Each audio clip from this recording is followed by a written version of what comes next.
Merriam-Webster defines evil as the fact of something that brings sorrow, distress, and calamity, the fact of misfortune and wrongdoing. So many traumatic things have happened in this world's history, and one of the worst only happened 73 years ago. The massacre of the Jews, the darkest times after World War I, the Holocaust. The beginning effects of Shoah, another term for the Holocaust, began once Hitler came into power in Germany. Once I go over how Hitler gained his dangerous authority, I'll then go into who were the targeted races and what Hitler and the Nazis did to the inferior and for their extermination processes. After this, I'll finally go into the eradication of the Holocaust and how World War II ended after over a decade of sorrow. Although Hitler is associated with the suffering and the exterminations with millions of innocent lives, he wasn't well known until he came into the political limelight in 1932 when he lost Germany's presidential election. However, Paul von Hindenburg, who did win this election, appointed Hitler as Germany's chancellor. The chancellor's responsibility is to be the head of the German government, working side by side with the president. Hitler held the singular position for 1 year until he took a hold of the presidential affair title when Hindenburg passed from lung cancer. During Hitler's political uprising, he gained a supportive backing from a large portion of Germany's population. He used propaganda to touch into citizens' fears, which were still large after World War I just ended 14 years beforehand. Hitler was also the leader of the NSDAP group, which was basically the German Workers' Party. Hitler changed this to a military-style organization and changed the name to the National Socialist Party, calling it the Nazi Party. Hitler made multiple promises during his campaign, and one of his most well-known was reinstating a stronger army. Reinstating a stronger army meant a stronger country, more jobs and less unemployment, which so many citizens ate up, who were still living in fear and wreckage from World War I. Hitler didn't start to show his hatred towards the Jews, the Roman gypsies, and the handicapped until the end of his political campaign in 1932, when he blamed them for Germany's economic distress. But he mainly blamed this on the Jews for having such wealth during such a stressful economic time. The real downhill spiral began when Hitler removed the German democracy and replaced it with emergency clauses, which basically revoked and suspended any personal freedoms and rights that any German citizen had. And this was the beginning of the worst. Getting informed about Hitler's uprising, it's also important to know what he did to target these inferior races, as Nazi supporters called them. By the end of 1933, Hitler had set in the Nuremberg laws. The Nuremberg laws were set in place to segregate the Jews from the rest of the German population. With these, Jews were not allowed to attend public schools, entertainment places, and walk on sidewalks in certain cities. Throughout the years, the civil mistreatment got worse. By 1938, Kristallnacht happened. Kristallnacht translates out to the night of working class.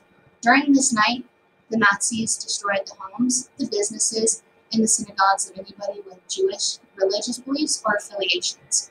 But one of the most well-known extermination processes of the inferior were the concentration camps.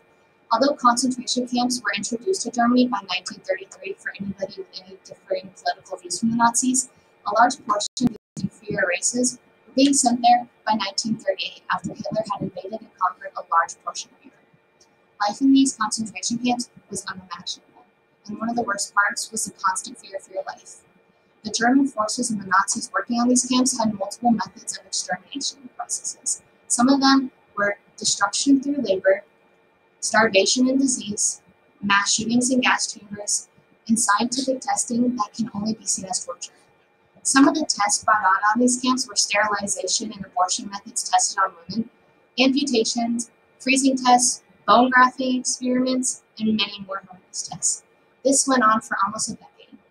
Thousands upon thousands of concentration camps were scattered across Europe.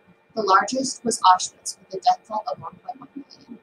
This went on for almost a decade until Germany surrendered in 1945, and the ending of the Holocaust was finally apparent.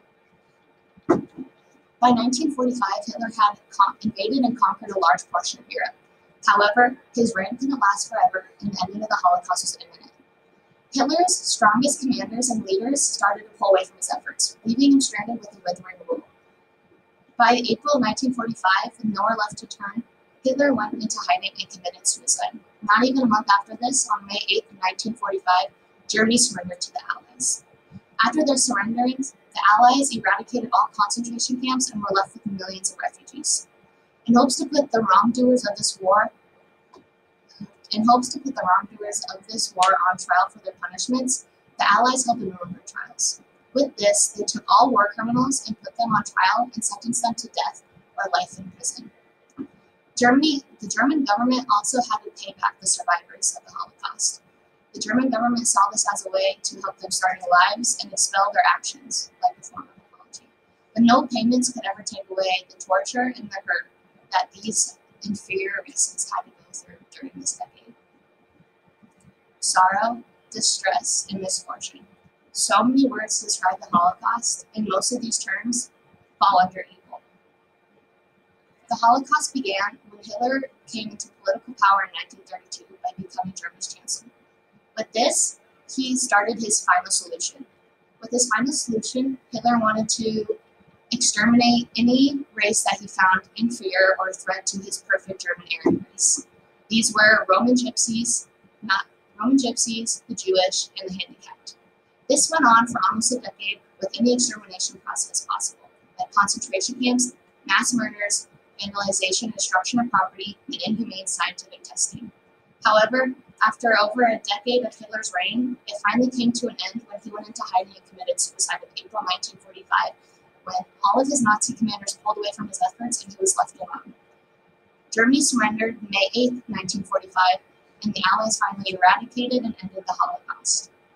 The Holocaust is such a brutal and unforgiving time in Germany's history. It's something that we should learn about, and something that the world can't and ever learn about. Thank you.